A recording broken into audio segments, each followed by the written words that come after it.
На пачатку сустрэчы журналісты сталі сведкамі таго, як Александр Рагачук адправіў першае паведамленне ў асабісты тэлеграм-канал. У ім ён будзе размяшчаць контент аб аспектах працы адміністрацыі, якія не трапляюць у афіцыйную хроніку. Адной з першых у сваім тэлеграм-канале кіраўнік Брэста размясціў навіну наконт святкавання Дня горада. Сёлета з-за эпідабстаноўкі ад яго правядзення адмовіліся. 28 ліпеня на плошчы Свабоды і ў Брэсцкай крэпасці адбудзецца ўскладанне кветак.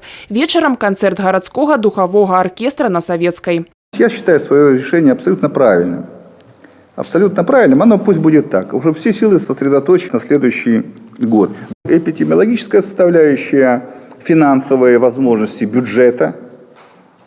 Это тоже немаловажно. И все-таки то, что не готовы наши партнеры приехать к нам из-за рубежа.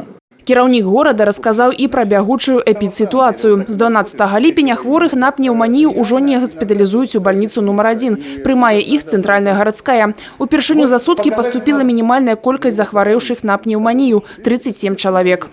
Максимальное количество госпитализированных за сутки было, это в Бресте был рекорд, это было 186 человек. Сейчас у нас ситуация выравнивается, и всего в Бресте на данный момент 531 человек госпитализирован с диагнозом пневмонии. Много это или мало, если учесть, что максимальное количество лежащих еще вот 2 недели назад было почти 1300 человек. 1300 человек. Это, конечно, достаточно.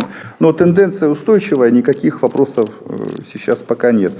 Падчас размовы закранули і тему організацыі мясцовага рэферэндума па лёсе акумулятарнага завода.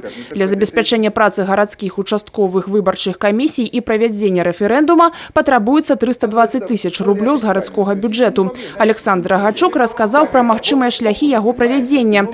Дзіяна Мішчук, Александр Сівіцкі, тэлерадыёкампанія «Брэст».